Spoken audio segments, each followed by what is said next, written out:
From the St. Louis Public Radio Newsroom, this is The Gateway. It's Tuesday, March 2nd. I'm Wayne Pratt. The coronavirus pandemic has changed the way movies are released.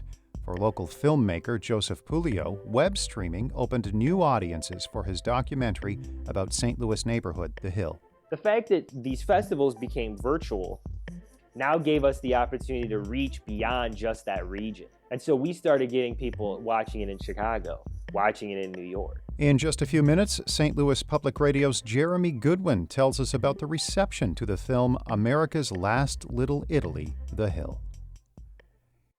It's primary election day in St. Louis. Polls close at 7 tonight in the races for mayor, comptroller, and 16 of the 28 seats on the Board of Aldermen. It's the first election using a new system known as approval voting.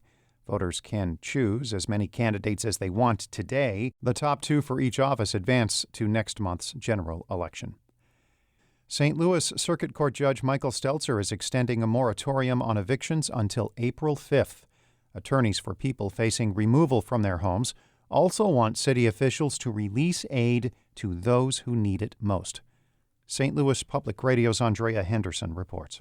Arch City Defenders attorney Lee Camp says people facing eviction are in desperate need of housing assistance. Some families in the region are behind a year's worth of rent because they lost income during the coronavirus pandemic. In January, St. Louis received $9 million of federal housing aid. However, the city has not distributed the money. Camp says he worries that if the city does not do so soon, then communities of color will suffer the most. We have to get this money out if we want to really address the housing stability crisis that we are staring right in the face. Camp says some people are returning to work, but they owe an enormous amount for rent, and that debt will follow them long after the pandemic.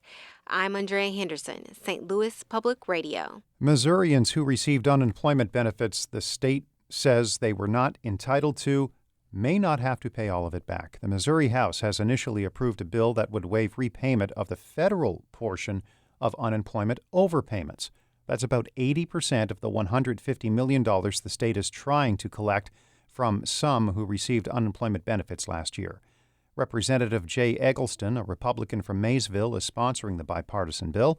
He says it will bring relief to about 46,000 Missourians. Plus, it doesn't make a lot of sense to use state employees and state resources to recoup money from our citizens only to send that money to Washington, D.C., especially when the feds aren't asking for it back. People would still need to pay back state overpayments under Eggleston's bill. He says they would not be charged any penalties or interest. Missouri Governor Mike Parson is releasing the rest of the funding he withheld from the state budget.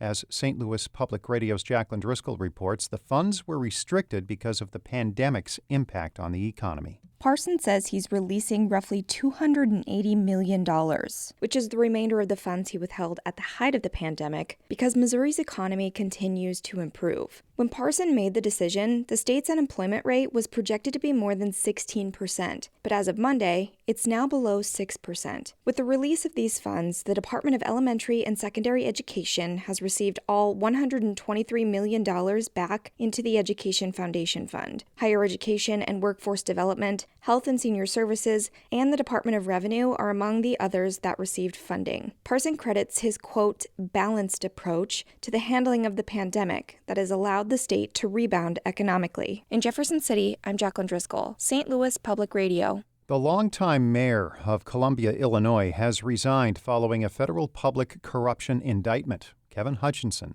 is accused of making a false statement to a federal task force. The indictment alleges Hutchinson and his company received referral commissions from insurance contracts obtained by the city. In a letter to members of the city council, Hutchinson wrote it was in the best interest of the city and his family to resign.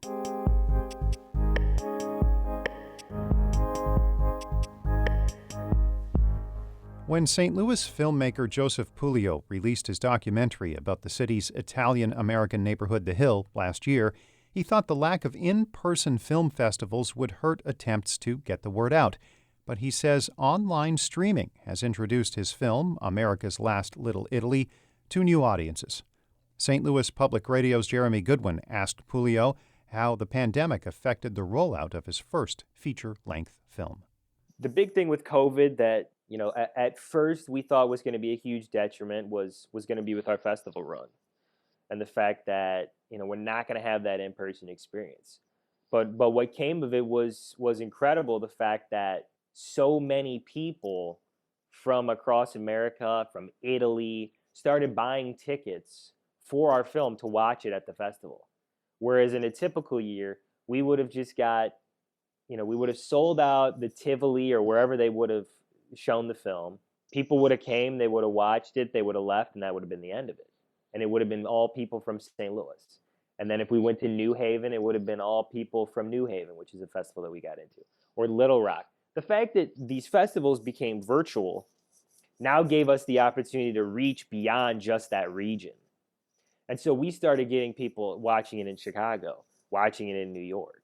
We can't wait till the pandemic is over and we can come and visit the Hill.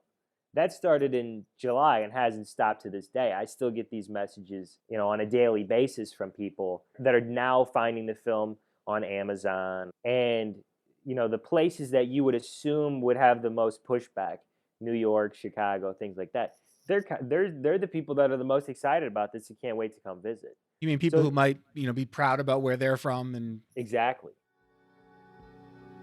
Little Italies in America are pretty much gone. Many in other cities cling to the concept of Little Italy. It's merely a facade of what it used to be. Maybe it's 1 block long now, where there's mostly Italians, or 2 square blocks long. Or you still have a series of Italian restaurants in the area. They don't know. They don't know because they've never heard about it and they've never been here. Now this film is giving, kind of shining a light on this neighborhood. This film has the opportunity to educate people that this neighborhood does exist. Joseph Puleo started shooting interviews for the film just a matter of days after executive producer Rio Vitale pitched him the idea for a documentary about the Hill. Puleo says that with a generation of Hill residents getting older and the pandemic looming, the film wouldn't have turned out how it did if not for that speed.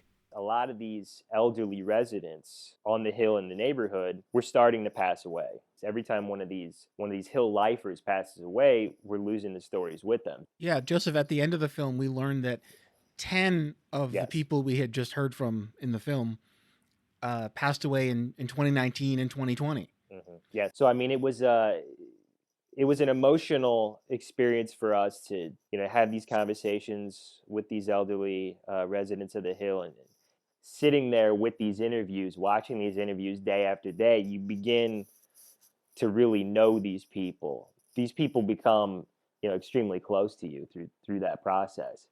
And for us to have lost, like you said, 10 of these members, it's been something that's emotional to us, but also, kind of proves the point that, how important this was for us to get these stories while we had the opportunity. Yeah, when you see those faces at the end of the film, there's a real sense of this history moving beyond living memory, like in front of our eyes, and capturing that while it's still there. Yeah, for us, that was the selling point, was, the fact that we were losing these people, and we have to do this while we still can. That was filmmaker Joseph Puleo speaking with St. Louis Public Radio's Jeremy Goodwin. Our David Casares edited that report. Shula Newman is the executive editor of St. Louis Public Radio. Music by Ryan McNeely of Adult Fur. I'm Wayne Pratt. From the St. Louis Public Radio Newsroom, this has been The Gateway.